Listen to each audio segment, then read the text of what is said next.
Bonjour, c'est Philippe Giraud avec un tutoriel qui fait suite à la création d'un thème. Donc nous avions dans ce précédent tutoriel créé un thème à partir de fichiers vides pour arriver à ce type de résultat, c'est-à-dire une génération de HTML pas très complète.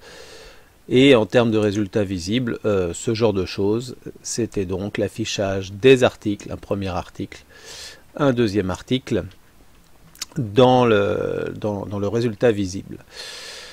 En termes de code, ça nous donnait au niveau du fichier principal index.php ce code-là avec le test, la boucle, les affichages des infos issues de la base de données.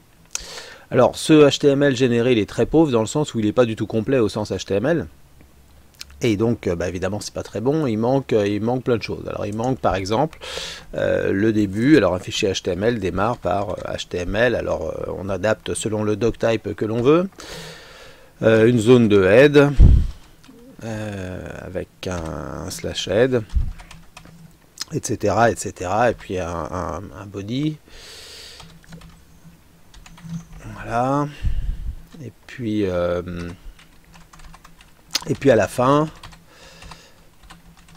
un slash body et un slash HTML. Donc voilà ce qu'il faudrait générer pour que les choses soient un peu meilleures.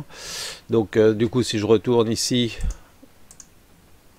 que je réactualise ma page, alors ça change rien au résultat visible, mais si j'affiche le code source, maintenant j'ai une structure HTML un peu meilleure, loin d'être parfaite, mais un peu meilleure.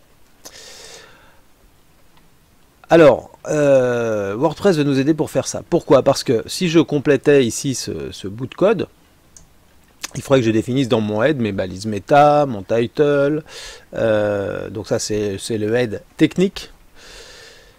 Et puis après, il faudrait surtout ici peut-être que...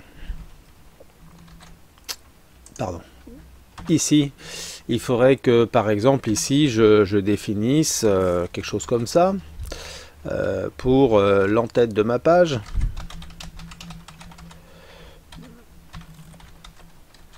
qui serait une zone un peu récurrente. Donc là, en tête au sens web design. Et ici, par exemple, ce qu'on pourrait appeler le footer de la page. Et là, j'aurais quelque chose qui commencerait à être un peu plus complet. C'est-à-dire une zone d'entête, un résultat issu de la base, et puis un pied de page. Alors évidemment, il faut adapter ça avec des vrais contenus. Le problème, c'est que cet en-tête, généralement, il est récurrent sur toutes les pages. Le pied de page, c'est pareil, il est récurrent sur toutes les pages. Donc si je le code comme ça, je suis bon pour, après, dans toutes les autres pages qu'on va pouvoir faire dans un thème, des pages plus spécifiques pour afficher une page, pour afficher un article, pour afficher la page 404, par exemple. Il faudrait que je gère tout ça. Alors on va pas faire comme ça, on va utiliser des fonctions qui viennent de WordPress, qui vont me permettre de remplacer tout ça par ça. Ici, quand je demande getHeader, je demande à WordPress de me fournir tout ce que WordPress appelle le header, c'est-à-dire, comme on vient de le voir, l'entête HTML, doctype balise head, et début du body, c'est-à-dire la partie récurrente sur toutes les pages dans le web design. Et puis vous vous doutez que du coup ça va fonctionner pareil pour la fin. Simplement, ça sera un getFooter. Et quand on va faire ça,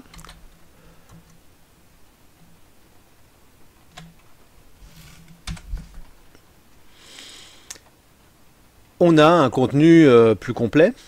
Alors on retrouve bien nos deux articles, donc ça n'a pas changé. Mais on se retrouve maintenant avec, comme header visible, donc en tête deux pages, un texte suivi d'un autre. Alors ici il faut reconnaître le titre du site et le slogan du site. Et puis en bas, un texte en dur qui vient de WordPress. Alors on reconnaît quand même ma petite entreprise, le titre du site, Un texte en dur est fièrement propulsé par WordPress. Peut-être vous demandiez-vous, oui, d'où venait ce texte que l'on voit classiquement en bas des sites WordPress. Et puis des liens sur les RSS, donc des liens standards. Des traits pour séparer le header, le footer. Tout ça, évidemment, vous voyez, dans mon code, je n'ai pas défini ça. Cette génération de contenu, on se doute que c'est la fonction qui le fait, les fonctions qui le font.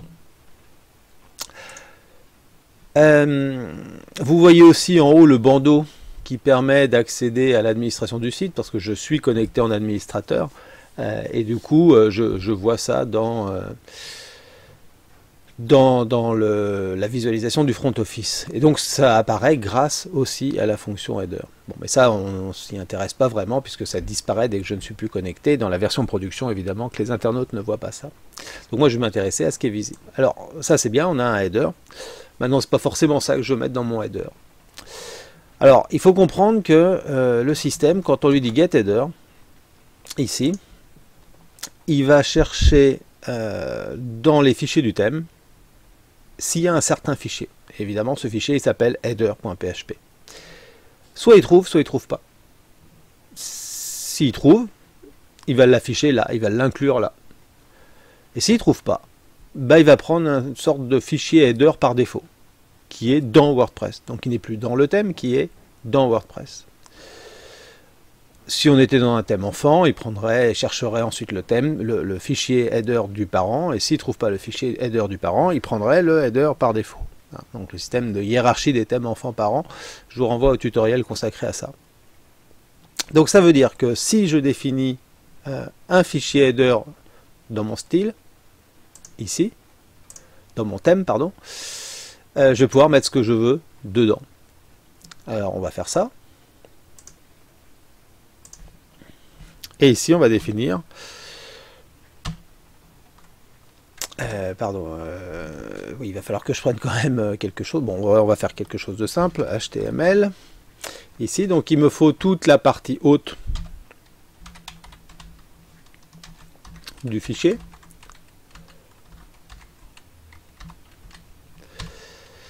Et dedans, je vais mettre par exemple un title.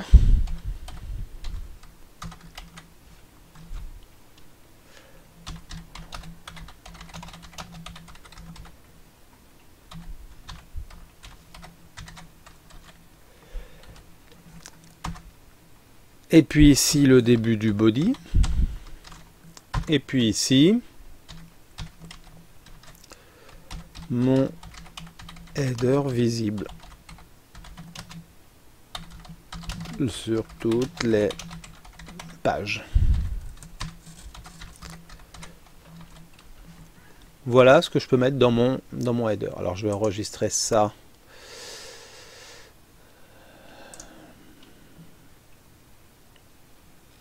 Dans mon thème, ici, je vais faire un fichier PHP header.php. Ce nom header.php est important parce que obligé par WordPress. Et lui, il va chercher ça comme nom. Donc il faut que le fichier s'appelle comme ça. Après, ici, on pourrait remplacer ça par des instructions de WordPress pour aller chercher le titre du site, par exemple. On va faire ça ici. Je vous fais plusieurs manips en une seule. Donc PHP,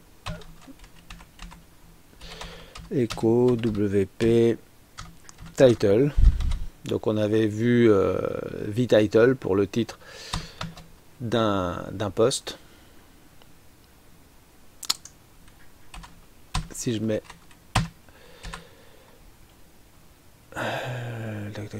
j'ai dû oublier de mettre une extension.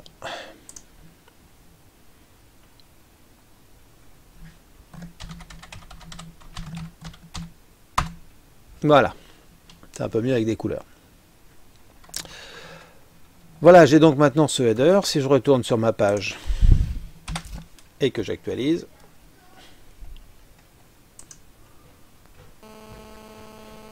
j'ai mon header. Alors bon, j'ai des problèmes de calage parce que je gère aucun Aucun positionnement en CSS, mais j'ai bien mon header qui apparaît ici. Titre H1. Je n'ai plus l'entête par défaut de WordPress. Et donc je vais faire pareil pour le footer. Je vais faire ici un fichier save as footer.php. Et ici je vais mettre un /body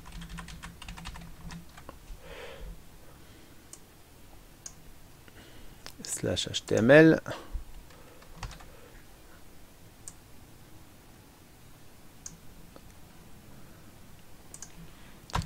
Tac. Ah, mon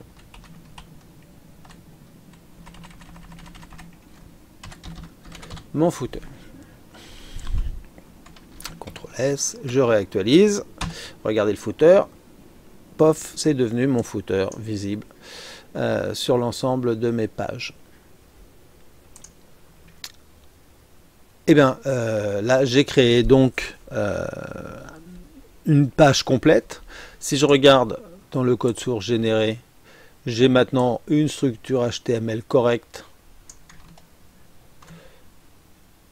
une zone récurrente, j'ai un /title à la place d'un /h1, mais c'est pas très grave, on va quand même le corriger. J'ai plus mon header, il est là. Ici c'est évidemment /. Non, pardon, c'était pas là. C'est ici. Voilà. Ensuite, j'ai mon paragraphe pour chaque article. Jusque là. Premier article. Deuxième article. Puis mon footer. Puis ma fin de HTML. Donc j'ai une génération de pages qui est correcte. Donc ça, c'est important à bien comprendre. Une page est construite par un fichier principal qui va générer donc le corps. Puis, grâce à des fonctions, on va aller chercher l'entête et le pied de page. Et si on voulait rajouter, par exemple, une sidebar, eh ben on pourrait, par exemple ici, rajouter un get sidebar. Alors, vous voyez que ça fait partie des fonctions aussi de WordPress, qui va me permettre, alors je vais rapetisser un petit peu, donc j'ai toujours la même chose, hein, donc ça c'est mon contenu de page, dernier article jusque là. Et puis ici vous voyez à la suite, je demande au système de m'afficher une sidebar. Sidebar, ça veut dire donc une barre de navigation qui va être à l'intérieur de la page.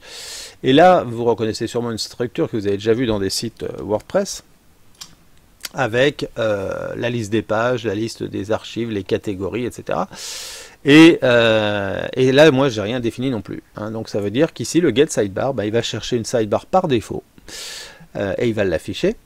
Il va automatiquement, dans cette sidebar, aller chercher des liens de toutes les entités modélisées dans WordPress et nous les afficher telles quelles. Alors là, c'est brut de HTML, il n'y a pas de positionnement, donc il nous met tout à la suite, mais après vous comprenez qu'avec deux divs, il suffirait de positionner ça dans une div à droite et on aurait notre sidebar sur le côté droit de la page. Maintenant, l'intérêt, c'est que ça nous permet de naviguer. Alors vous voyez qu'ici, j'ai deux articles. Si je regarde dans mes catégories, j'ai deux catégories avec chacune un article. Si je vais dans la catégorie client, le système rappelle la page, hein, mais vous voyez qu'ici je suis dans catégorie client maintenant avec l'URL rewriting et je n'ai plus qu'un seul article. Si je vais sur fournisseur, j'ai l'autre article et si je vais sur une page, j'ai les infos de la page qui m'intéresse. Donc ici il faut comprendre donc que notre boucle ici, quand on dit HAVEPOST au sens WordPress, c'est aussi bien des articles que des pages. Pour l'instant, on traite tout avec une seule page index.php et ça tombe bien parce qu'elle est obligatoire. Et la prochaine fois, on verra comment après spécialiser les affichages en utilisant différents modèles, si l'on peut dire, pour des pages, pour des articles, pour des catégories. Voilà, je vous remercie, à bientôt. Au revoir.